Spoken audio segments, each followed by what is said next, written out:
Mr. No was previously in court in cause numbers 25 DCCR 0386 and 0387, entered pleas of guilty to intoxication, manslaughter, as well as driving while intoxicated with a child less than 15 years old.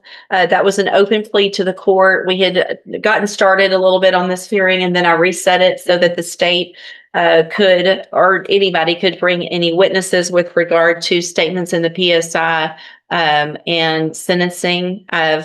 We've all had an opportunity, correct, to review the PSI.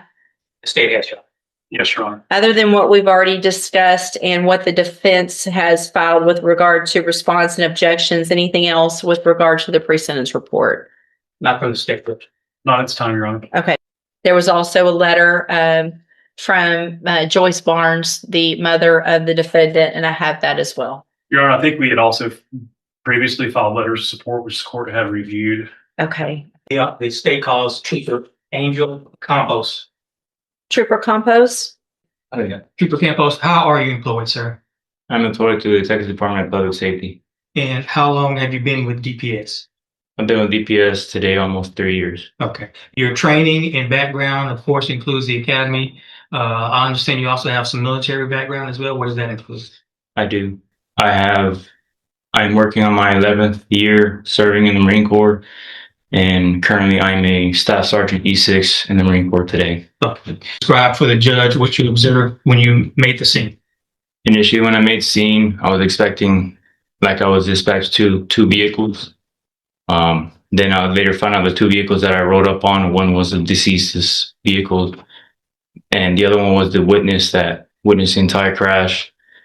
I didn't see a third, but I couldn't really comprehend what had happened because I couldn't find the car that did everything. And then I later found out through on-scene personnel that the vehicle that caused the crash was further down the road, upside down. Did you make contact with the driver or the operator of that vehicle? I did. And was he identified? He was. Who was he identified to be? Ray Anthony Noey. Okay.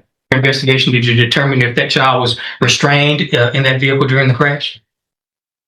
Yeah, the investigation determined the child was not restrained at the time.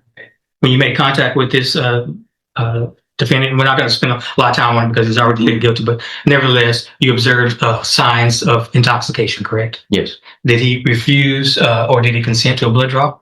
He refused. And you obtained a blood search warrant, correct? I did. And his blood was drawn pursuant to that blood search warrant. Yes. What I'd like to ask you about next and explain to the court is this defendant's demeanor. How would you characterize this defendant's demeanor there at the scene and at the hospital as well? So his demeanor. Your Honor, I'm going to object to this to the extent that he's required to.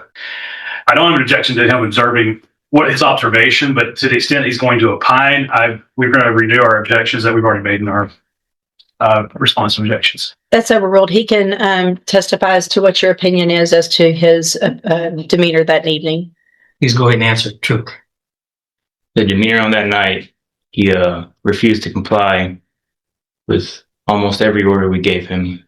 We had tremendous amounts of patience to try and do our job, and he made it every bit difficult, to include the omittance of, allowing us to prove. I even asked him on scene if he could let me do centralized field sobriety test so we can rule out his intoxication, and he refused that too. Tried to give him a chance there, tried to give him a chance to consume blood, and he refused there too.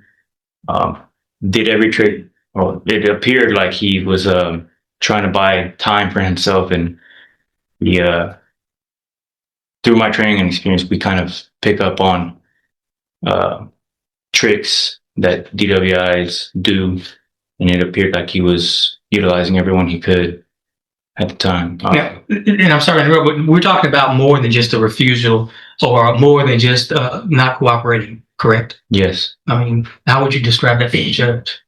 I would object to leading on that one, Your Honor. Overruled. Go ahead.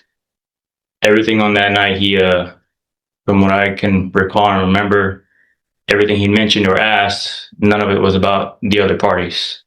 It was all either about himself or his son. In your interaction with the defendant that night, you'd already informed him that someone had died as a result of that accident, correct? I did. Before you informed him, and even after, did he ask or inquire of you what happened to the other individual or individuals involved in the accident? Not that I can recall, no. Is it fair to say that his focus was just on himself throughout your entire interaction with him? Yes. Pass the witness, Judge. Thank you, Mr. Coleman. Mr. Franklin? I have no questions for this witness, Your Honor. All right. Any objection to Trooper Compost being excused? No, yeah. None, Your Honor. Thank you, sir. You're excused. Yes, Your Honor. State has no further witnesses in the state arrest, Judge. All right. Thank you. Any witnesses, Mr. Franklin? I advise my client about his constitutional rights to testify or not testify. I've advised him against taking the stand. He's decided not to take the stand. I just want to make sure that we put on the record that he has been advised and he has chosen not to take the stand, Your Honor, and testify. I would like to offer closing. All right. arguments. Thank you. On testify. And so, Mr. Noey, you have every right to testify if you would like. Obviously, you've already pled guilty, so there's not an issue with regard to, whether you did it or not. There's been a plea of guilty. If you've talked with your attorney and it's your decision not to testify, is that correct? I just wanted to apologize, man. All right. That's good. Thank you. If you want to testify, you can get up on the stand because you'll be subject to cross-examination. So you can't just make a statement to me. If you want to get up on the stand, I'll swear you in and then the attorneys can question you. No, Your Honor. Okay. All right. I want to comment a little bit on the evidence from Trooper Campos. Sure. And point out that some of the language used by him about the worst case, et cetera, he just testified he's been with DPS for 3 years. He would have been with them around a year at the time. What the evidence actually showed was Mr. Noey saying please and yes, sir, that he wanted his son to be okay. It was really only in the last video that he had finally learned that he testified that Mr. Johnson had passed away in this case. There's no testimony about him having any knowledge of that in the prior videos. Or the statements about the reprehensible nature of my client's actions, about how he was belligerent and reckless. I'm not sure that any of the evidence produced by the state, particularly on the scale of belligerent and reckless defendants, actually rises to that level, and nor is his decision to exercise constitutional rights belligerent or reckless. Otherwise, our arguments have been in our written motion, Your Honor, and we've presented information to the court, including the letter from his mother, the letters of support, and the information about his sobriety since the accident. Put the defendant on probation, Your Honor. Thank you, Mr. Franklin. Just to hit the high points, Your Honor. This defendant's blood alcohol was a 0.149. He had his son, a child passenger in the vehicle, while he was driving at a 0.149. And that child, his son, who in the video he professed that he cared so much about, was not restrained by a seatbelt. Judge, we have a situation here, but for the grace of God, that his son didn't die, and that more people on the roadway that evening did not die. I think what's aggravating in this case, and I attached a copy of the safety paperwork to my sentencing memorandum, is that this defendant, as part of a probation for felony possession of marijuana back in 2013, was assessed 7 months of safety.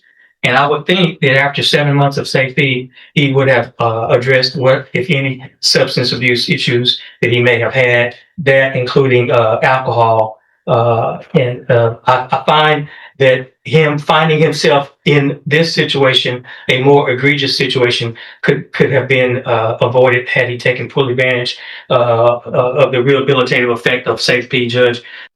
Mr. Johnson, the victim in this case, Douglas Johnson, got a death sentence, unfortunately, that day, Judge.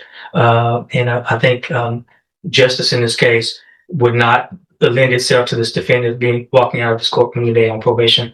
I think justice in this case would be for this defendant to spend some time in prison. Mr. No, these are some extremely difficult cases. When someone loses their life because of your actions. And Mr. Franklin made the arguments and did a great job with his memorandum to the court, trying to point out things and make me think about things in a certain light. Obviously, you didn't get in a vehicle with the intention to kill someone that night, but you did get in the vehicle knowing you were intoxicated with your 9-year-old son, and you ended up killing someone. He also made an argument about that Safe P and some of that documentation and the fact that you'd been was old, and I shouldn't take that into consideration. I think it's very relevant, though, that you have been through treatment.